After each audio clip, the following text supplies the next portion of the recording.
On nous a appris que si tu te sens pas bien, va faire quelque chose. Va faire ce qui te fait plaisir. Va faire du shopping. Va faire un massage. On nous a dit que quand tu fais quelque chose, forcément tu ressens.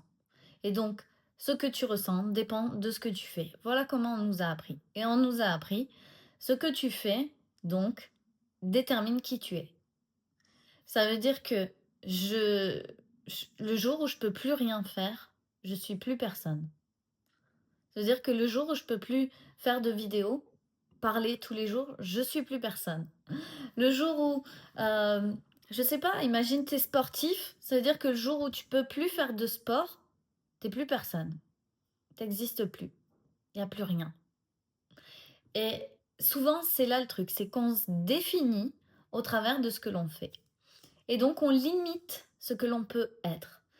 C'est-à-dire que j'ai des personnes qui ont fait le tour du monde, qui ont fait tout un tas de choses, construit des entreprises, investi, qui ont réalisé des rêves, qui ont fait plein de choses et qui arrivent à moi et qui me disent en fait je me sens encore pas bien.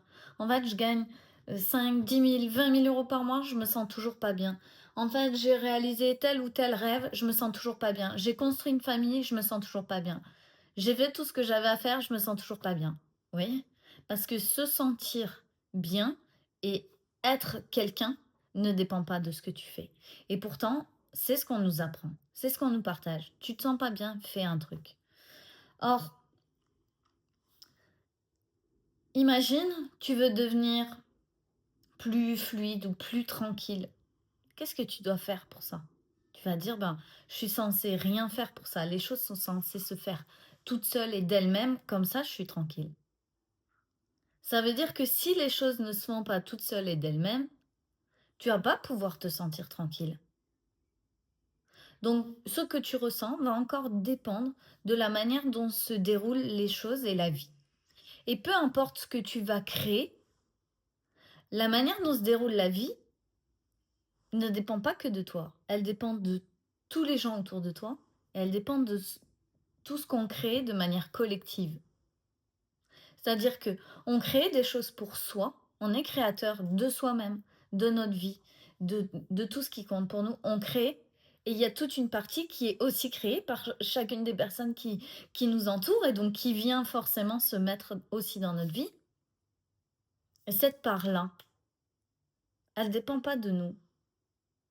Donc ça veut dire que si la part qui dépend pas de moi vient m'impacter, alors je peux jamais être pleinement heureuse, pleinement comme j'en ai envie, pleinement fluide, pleinement libre, pleinement quoi que ce soit. Et donc tu as la sensation constamment de pas être rempli, plein, comme je suis pas plein et je suis pas vraiment bien et je suis pas vraiment satisfaite et je suis pas vraiment fière et je suis pas vraiment comblée, je suis pas vraiment truc, il manque quelque chose. Cette sensation, elle est parce que quand quelqu'un vient créer quelque chose pour lui et que ça interfère dans ta vie et que c'est quelque chose qui ne te convient pas, tu vas te mettre encore à faire, essayer de contrôler l'autre personne, essayer de contrôler les événements, essayer de, de faire encore mieux pour toi, de tout ça uniquement dans le but de déterminer qui tu es. Donc tu laisses le pouvoir aux événements, à la vie, aux gens, à tout ce qui t'entoure, de déterminer qui tu es. Alors que tu voudrais être un certain type de personne et tu peux pas l'être parce que tu as laissé ce pouvoir à tout le monde, sauf à toi. Le seul pouvoir que tu t'es autorisé à donner, c'est de faire et de créer. Et quand tu fais et tu crées des choses, c'est pas toi qui choisis qui tu es. Le résultat n'a pas à déterminer qui tu es.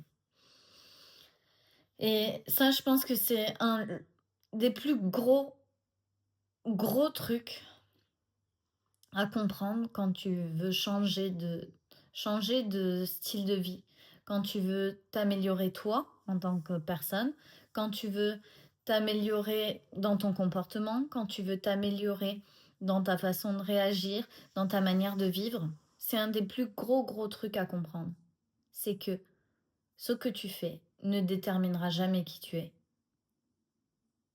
Et que c'est à toi seul de décider qui tu es. Et que si tu le fais pas, alors ce sera toujours l'extérieur qui choisira à ta place. Et tu seras jamais vraiment comblé. Tu auras toujours l'impression qu'il manque quelque chose. Et ce qui manque, c'est toi en fait. Ce qui manque, c'est toi dans ta vie. Tu es qu'une part de toi, la part qui s'est créée, qui sait faire plein de choses, qui prend des décisions, qui bouge, qui a des responsabilités, etc., etc. Et tu ne prends pas la responsabilité d'être toi, d'être pleinement toi dans ta vie. C'est comme, oui, je peux être pleinement moi si je me sens connectée, si je suis avec des bonnes personnes, si je suis blablabla, avec des conditions, mais sans condition. Est-ce qu'on peut l'être vraiment là, tout de suite, dans sa vraie vie? Je t'amène à contempler ça, à regarder comment tu es dans ta vie, qui tu es dans ta vie, comment tu te positionnes, qu'est-ce qu'est-ce qui détermine tes réactions. Est-ce que c'est toi ou est-ce que c'est les événements? Est-ce que c'est les gens? Est-ce que c'est tout ça? Je t'embrasse et je te dis à demain.